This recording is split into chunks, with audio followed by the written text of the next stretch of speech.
learners and listeners, welcome to this session.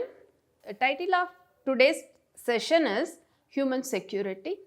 I have already recorded earlier one session on human security. In the previous lecture, I have discussed about the definition and the perspectives about human security.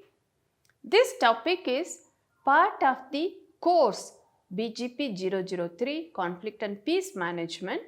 Myself, Dr. G. Uma, working as a faculty in the School of Gender and Development Studies, Indira Gandhi National Open University, New Delhi. Welcome to this session. Let us continue learn about definitions of human security. If human security first saw light within international organizations and then states, it has increasingly become a subject of interest in the academic world, where it does not suffer from a deficient of definitions. Defining it has been an art reminiscent of the blind man who each tried to describe an elephant according to the part they were able to feel. I hope all the learners know about the story of the blind man. They try to touch the elephant and they try to describe the elephant based on the part which they have touched and understood, and they were not able to describe the entire elephant. Like that, if human security first saw light within international organizations and then states, it has increasingly become a subject of interest in the academic world, where it does not suffer from a deficit of definitions. Defining it has an art reminiscent of a blind man who each tried to describe an elephant according to the part they were able to feel. Elephant was described as a long, narrow, soft column by the one who had touched the trunk, a massive circular bulk by he who had felt its body, and a hard pointed objected by blind man who had felt the ivory. The myriad of academic definitions on human security and the fact that one definition has not been coined so far similarly reinforces the view that the quote, truth unquote, about the definition is in the eyes of the beholder. The simplest definition of security is absence of insecurity and threats, that is freedom from both fear, that is fear of physical, sexual, psychological abuse, violence, prosecution and death, and want, that is of gainful employment, food, health. So human security therefore deals with the capacity to identify threats, to avoid them when possible, and to mitigate their effects when they do not occur. That is the basic thing. That is the human security therefore deals with the capacity to identify threats, to avoid them when possible, and to mitigate their effects when they do not occur. According to United Nations, there are various definitions given by the institutions, individuals and academicians. Various officers of the United Nations have defined human security. According to the former Secretary General Dr. Kofi Annan, quote, human security in its broadest sense embraces far more than the absence of violent conflict. It encompasses human rights, good governance, access to education and healthcare, and ensuring that each individual has opportunities and choices to fulfill his or her potential. Every step in this direction is also a step towards reducing poverty, achieving economic growth, and preventing conflict. Freedom from want, freedom from fear, freedom of future generations to inherit a healthy natural environment, these are the interrelated building blocks of human and therefore national security, unquote. According to United Nations definitions, they try to provide the comprehensive definition on human security by considering the present generation as well as the future generation. Sadako Okato, former United Nations High Commissioner for Refugees, suggested that several key elements make up human security. A first essential element is the possibility for all citizens to live in peace and security within their own borders.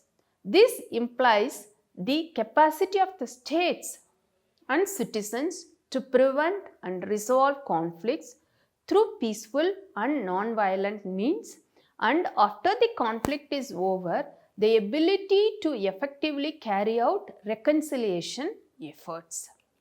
The second element is that people should enjoy without discrimination all rights and obligations that includes human, political, social, economic and cultural rights that belonging to a state implies. A third element is social inclusion or having equal access to the political, social and economic policy making process as well as to draw equal benefits from them.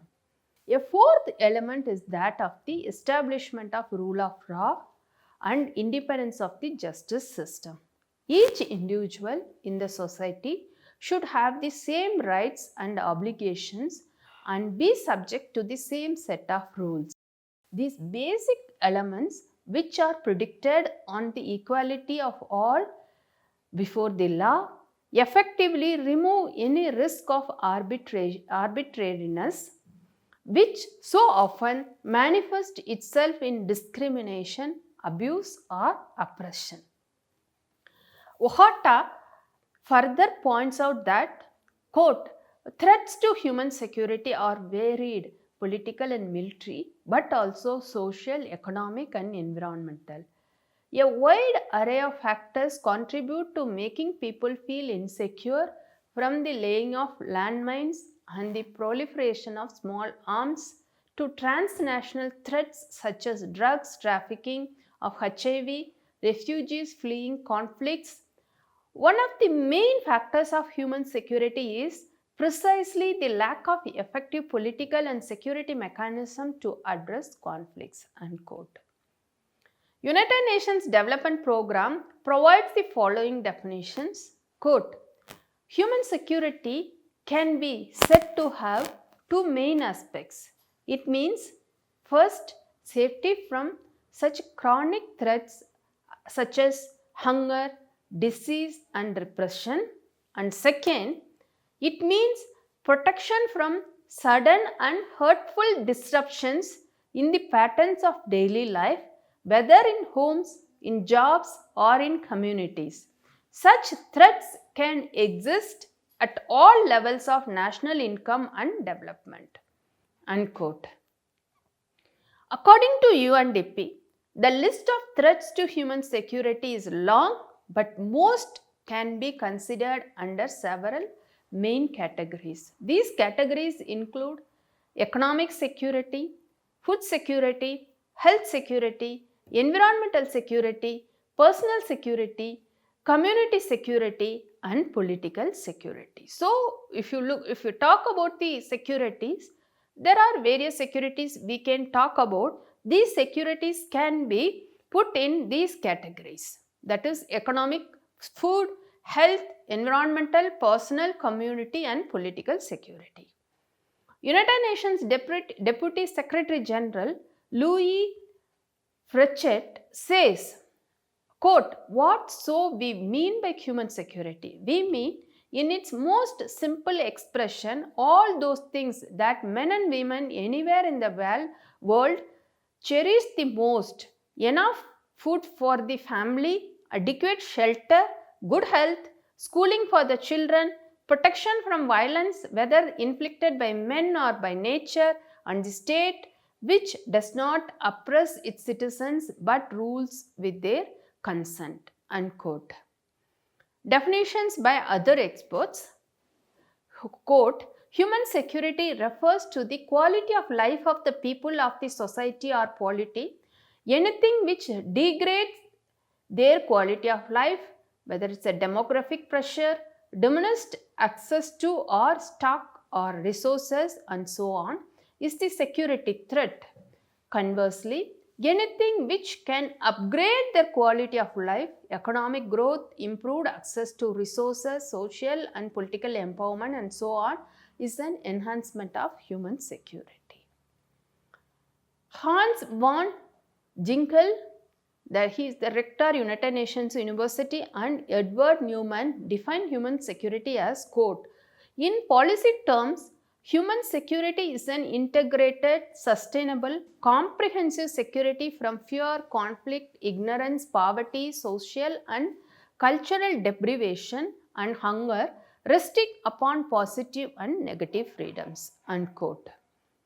Human Security Network and looks human security as, quote, a humane world where people can live in security and dignity, free from poverty and despair, is still a dream for many and should be enjoyed by all.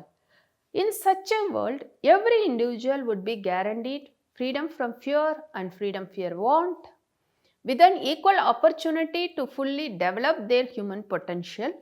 Building human security is essential to achieving this goal. In essence, human security means freedom from pervasive threats to people's rights, their safety, and or even their lives, unquote.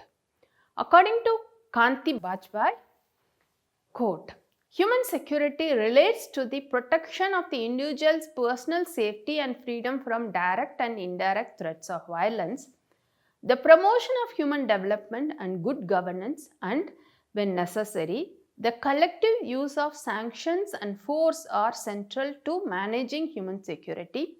States, international organizations, non-governmental organizations, and other groups in civil society in combination are vital to prospects of human security, unquote. Lingen Chen suggests that, quote, the term human security focuses the concept of security of human survival, well-being, and freedom, unquote. He conceptualized human security as the objective and ultimate ends of all security concern. In this schema, the other forms of security are simply means for achieving the ultimate objects of human security, unquote. David T. Graham and Nana K. Poku suggest that, quote, rather than viewing security as being concerned with individuals as citizens, that is toward their states, or our approach views security as being concerned with individuals as a persons, unquote. As an approach that focuses upon the importance of insecurities facing people rather than dominant pragmatic paradigmatic orthodoxy that views critical concerns of migration, recognizes the citizenship basic needs, that is sustenance, protection, refugee status, or human rights, legal standing, as problems of interstate politics and consequently beyond the realm of ethical and moral. Arnie Hammerstedt is of the view that, quote, according to both critical and human security approaches, security is about the social, political, environmental, and economic conditions conducive to a life in freedom and dignity for the individual, unquote.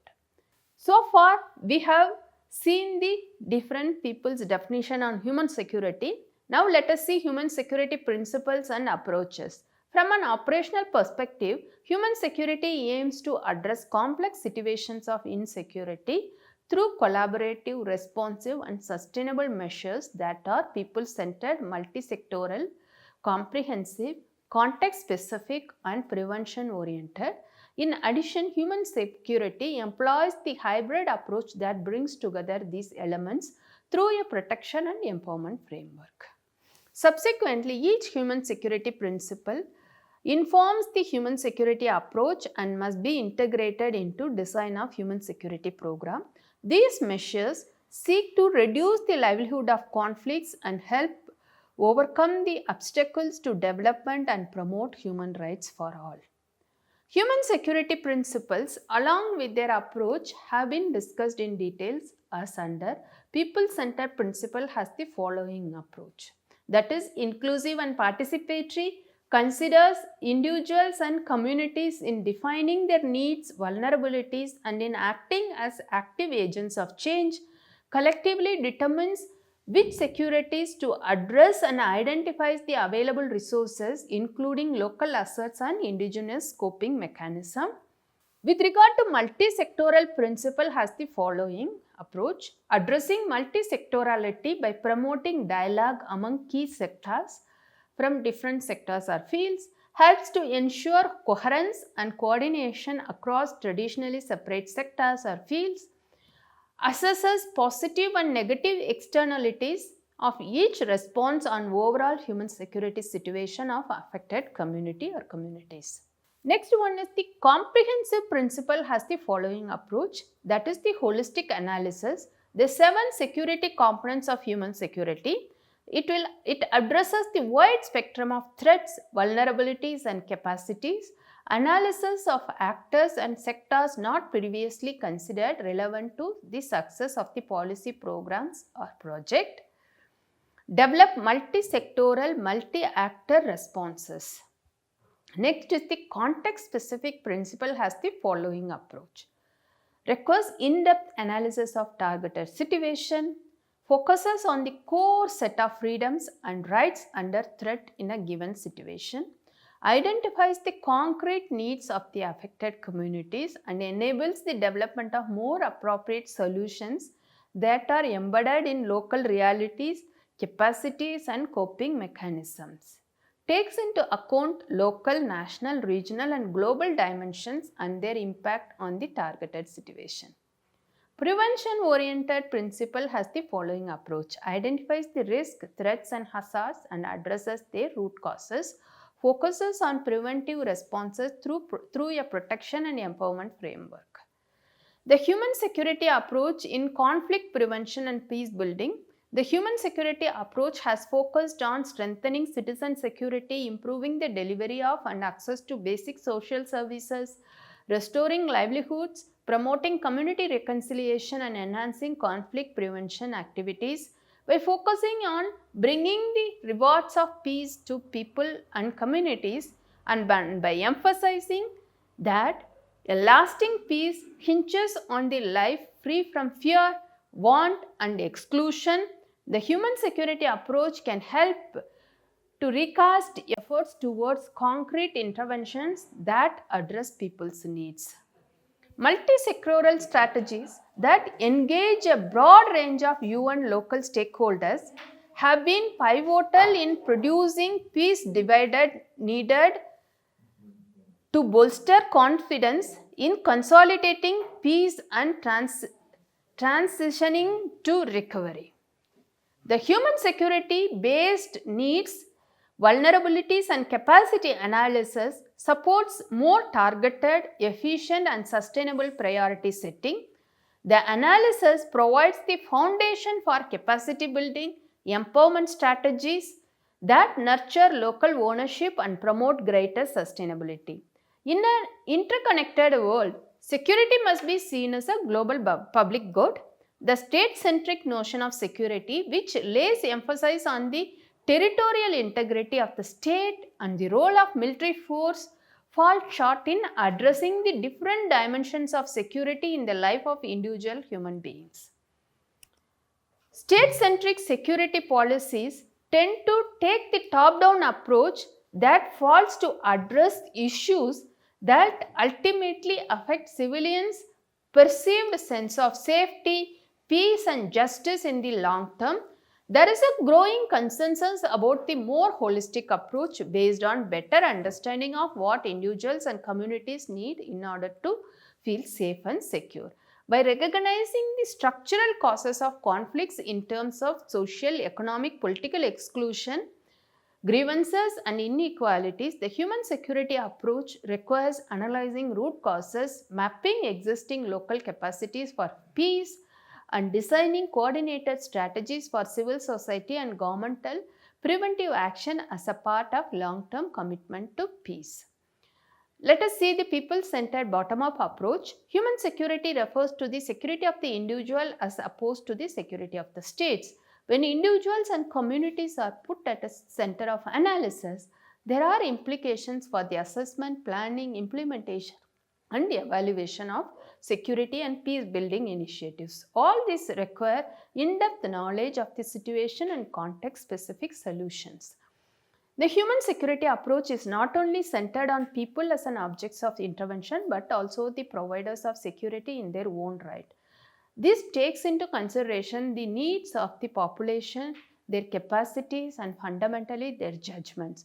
Sustainable human security is therefore not only the responsibility of the states but also of citizens and local communities.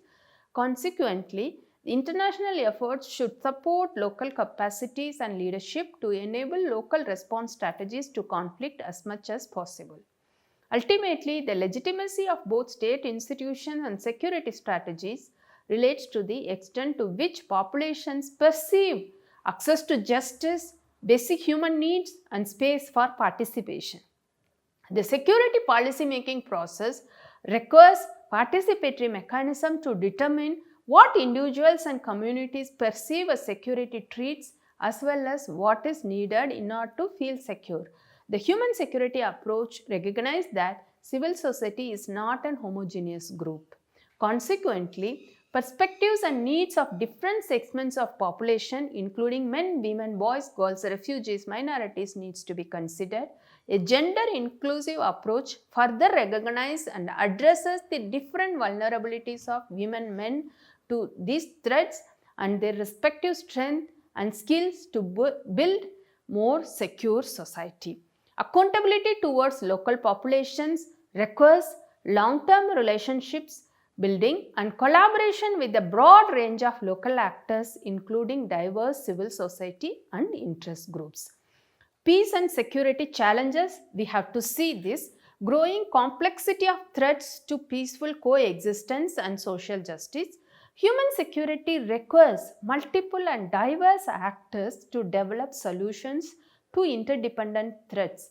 The interconnectedness of threats means they may spill over from the borders of one country to region to other, one country or region to other, eventually affecting people across wider region and even globally. So human security also recognizes the interlinkages between peace, development, human rights and other fields which are all relevant to address the cross-cutting challenges in conflict-affected contexts. Human security calls for complementary strategies ranging from the local to the regional and global levels as well as intersectoral collaboration. Violence as an unintended outcome of bad practice and lack of conflict sensitivity. The implementation of certain security sector reform and demobilization, disarmament, and reintegration of program can generate more harm than good when carried out with minimum consultation or involvement of diverse local stakeholders or appropriate contextualization. From well-intended intervention can undermine existing peace-building efforts or contribute to new outbreaks of violence if not properly turned in with the context. Comprehensive approach, that is human security centered. This is the growing push for the comprehensive approach at the United Nations, requires not only multidisciplinary approach by the states but also regional intergovernmental bodies and civil society organizations from the field to work together. Especially when it comes to foreign intervention, this has consequences for how actions in one sector affect those in another, requiring good communication and coordination mechanisms. Before any action can take place, there must be a common understanding of conflict and goals needs to be aligned. These are some of the readings I have taken. This lecture is prepared based on these readings. If anyone is interested to learn more about the human security, you can read these readings. Hope you could able to understand human security and various dimensions with related to human security, how these concepts have evolved over a period of time. Thank you so much for listening this lecture. Again we will meet in some other lecture. Thank you.